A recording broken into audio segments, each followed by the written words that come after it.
नमस्कार, सुप्रभात, good morning Bihar. स्वागत है आप सभी का। आप देख रहे हैं मगध संवाद।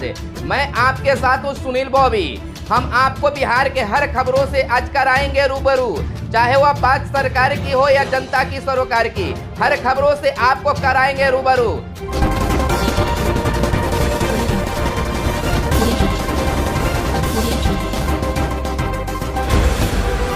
आज 6 जनवरी है। बिहार समाचार में बिहार की बड़ी खबरें, लेकिन उससे पहले कैरियर समाचार। असम एग्रीकल्चर यूनिवर्सिटी ने जूनियर इंजीनियर समेत 157 पदों पर भर्ती के लिए जारी किया नोटिफिकेशन।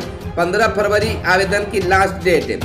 असम एग्रीकल्चर यूनिवर्सिटी ने एडीओ, असिस्टेंट एग्रीकल्चर इंजीनियर और जेई आदि के 157 पदों पर भर्ती के लिए नोटिफिकेशन जारी किया है।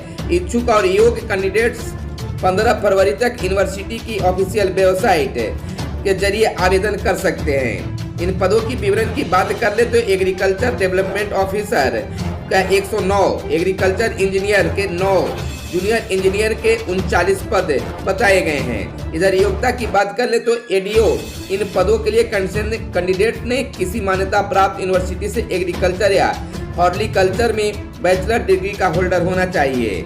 इधर बात कर ले एप्लीकेशन प्रोसेस की तो कैंडिडेट्स को ऑफिशियल वेबसाइट के जरिए आवेदन की आखिरी तारीख 15 फरवरी तक बताए गए हैं। प्रारूप में अप्लाई कर सकते हैं। ज्यादा जानकारी के लिए ऑफिशियल वेबसाइट के नोटिफिकेशन देख सकते हैं। एसएससी एमटीएस नोटिफिकेशन 2021 जारी हुआ। एसएससी एमटीएस भर्ती का नोटिफिकेशन 10वीं पास कर सकते हैं आवेदन। एसएससी एमटीएस नोटिफिकेशन 2021 में कर्मचारी चयन आयोग एसएससी ने मल्टी टॉक्सिन स्टाफ भर्ती परीक्षा का नोटिफिकेशन जारी कर दिया है। आवेदन की प्रक्रिया शुरू हो गई है। इच्छुक उम्मीदवार ssc.nic.in पर जाकर 21 मार्च 2021 तक ऑनलाइन आवेदन कर सकते हैं। अभी एसएससी के वैकेंसी की संख्या जारी नहीं की गई है। आयोग ने कहा है कि इसे डिटेल बाद में दी जाएगी। इस भर्ती के जरिए केंद्र सरकार के विभिन्न विभागों में खाली पद पड़े मल्टी टॉक्सिन स्टाफ के पदों पर को भरा जाएगा। शैक्षणिक योग्यता की बात कर ले तो 10वीं पास रखा गया है। आयु सीमा की बात कर ले तो 18 से 25 वर्ष। जिन उम्मीदवार का जन्म 2/1/1996 से पहले और 1/1/2003 के बाद न हुआ हो। एससी और एसटी कैटेगरी के उम्मीदवारों का अधिकतम आयु की बात करें तो सीमा 5 वर्ष और ओबीसी के 3 वर्ष की छूट दी गई है।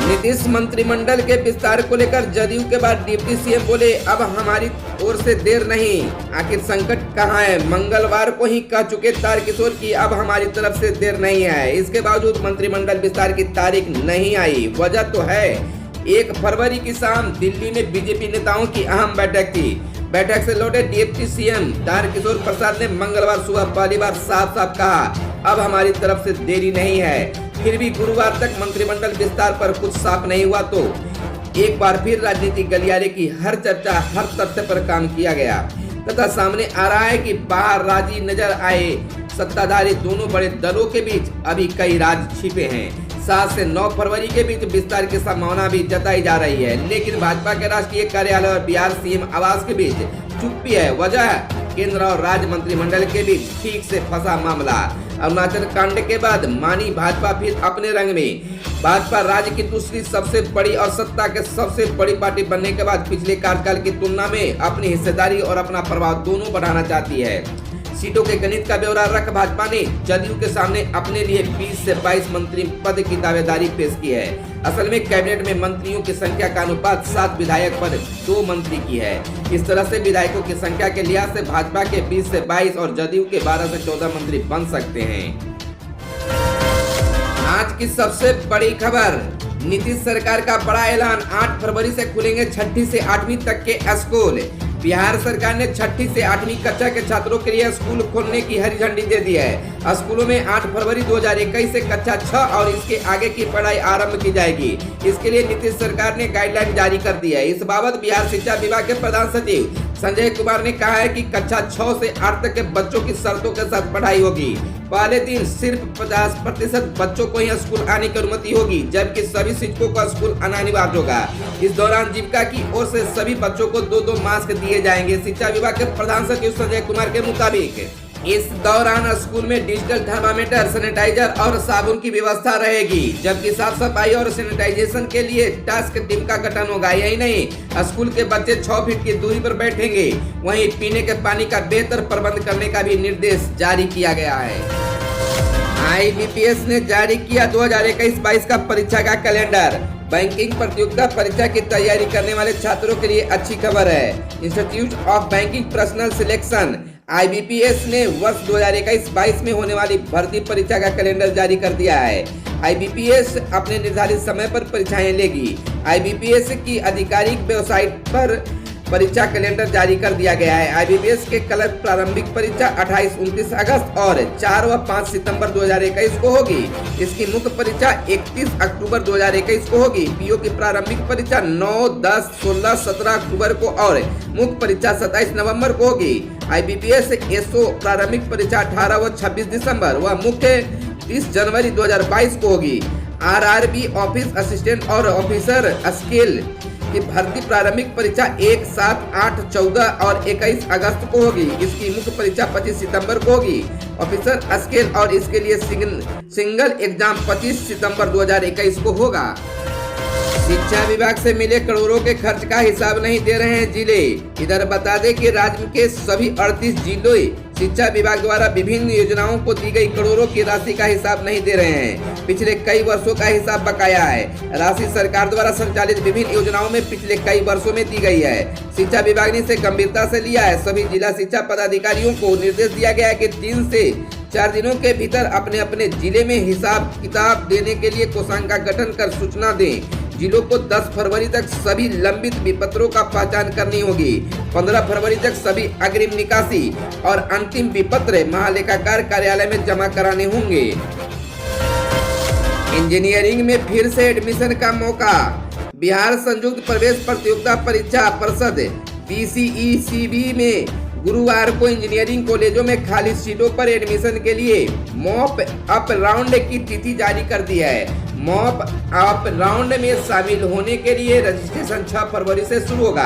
काउंसलिंग 17 फरवरी से शुरू होगी। जेईई मेन 2020 में शामिल स्टूडेंट्स एडमिशन के लिए रजिस्ट्रेशन करवा सकते हैं। BCEC ने कहा है कि जेईई मेन 2020 में शामिल सभी अभ्यर्थी जिन्होंने पहले ऑनलाइन आवेदन किया हो अथवा नहीं किया हो, वे फ्रेश रजिस्ट्रेशन एवं एप्लीकेशन फॉर्म भर सकते हैं। जेईई मेन का स्कोर जितना भी हो, अभ्यर्थी मॉक एंड काउंसलिंग के लिए इजिलिवियल और रजिस्ट्रेशन 11 फरवरी रात 10 बजे तक कर सकते हैं। कर्मचारियों को लेकर गया डीएम का बड़ा बयान। वैक्सीन नहीं लेने वाले कर्मियों का होगा वेतन बंद। गया जिलाधिकारी अभिषेक सिंह की अध्यक्षता में कोविड-19 टीकाकरण से संबंधित बैठक का आयोजन कर गया जिले में सफलतापूर्वक टीकाकरण अभियान को और अधिक प्रभावी तरीके से आयोजित करने का निर्देश दिया गया। बैठक में जिलाधिकारी ने स्पष्ट निर्देश दिया है कि जो भी स्वास्थ्य कर्मी यथा चिकित्सक, स्वास्थ्य वर्कर, ICDS के पदाधिकारी कर्मी यथा CDPO, महिला पर्यवेक्षक, सेविका सहायिका जिन्होंने अभी तक टीका नहीं लिया है, वे अगले 2 दिनों में टीका लगवाना सुनिश्चित करेंगे। यदि कोई टीका नहीं लगवाता है तो उन्हें दूसरा मौका नहीं दिया जाएगा और उनका वेतन तत्काल बंद करते हुए विभागीय कार्रवाई की जाएगी। डीएम ने जिला कार्यक्रम पदाधिकारी ICDS को निर्देश दिया है कि आज ही सभी बाल विकास परियोजना पदाधिकारियों के साथ बैठक कर स्वयं अपने अधीनस्थ महिला पर्यवेक्षक, स्वयं सेविका सहायिका को टीका लगवाने हेतु प्रेरित करें और 2 दिन के अंदर सभी को टीका लगवाना सुनिश्चित करें। नई शिक्षा नीति को लेकर बनेगा उच्च शिक्षा का रोड मैप। नई शिक्षा नीति के कार्यान्वयन के तहत राज्य में उच्च शिक्षा का रोड मैप बनेगा। प्रस्तावित रोड मैप को लेकर राज्य उच्चतर शिक्षा परिषद सुझाव देगा। इस बाबत राज्यपाल सचिवालय द्वारा राज्य के सभी विश्वविद्यालयों के कुलपतियों, उच्च शिक्षा के विशेष सचिव एवं राज्य उच्चतर शिक्षा परिषद को निर्देश दिए गए हैं। राज्यपाल के सचिव रॉबर्ट एल टोंगिथू के हस्ताक्षर से जारी निर्देश में राजभवन में हुई कुलपतियों की पिछली बैठक में लिए गए निर्णयों का हवाला भी दिया गया है। इसके मुताबिक विश्वविद्यालयों के सभी नियम कानून का ड्राफ्ट राज्य उच्चतर शिक्षा परिषद के माध्यम से ही तय होंगे। मार्च तक रविवार को भी होगी जमीन मकान की रजिस्ट्री। राज्य के सभी निबंधन कार्यालय अब रविवार को भी खुले रहेंगे। आम दिनों की तरह हर रविवार को भी दस्तावेजों का निबंधन यानी जमीन मकान फ्लैट की रजिस्ट्री होगी। सरकार का यह आदेश चालू वित्तीय वर्ष यानी 31 मार्च तक लागू रहेगा। इस बीच रविवार को काम करने वाले कर्मियों को बारी बारी से दूसरे दिन अवकाश दिया जाएगा। अवकाश देने में यह ध्यान रखा जाएगा कि काम प्रभावित नहीं हो। राज्य सरकार ने दस्तावेजों के निबंधन से मिलने वाले राजस्व का लक्ष्य पाने के लिए गुरुवार को यह आदेश जारी किया है।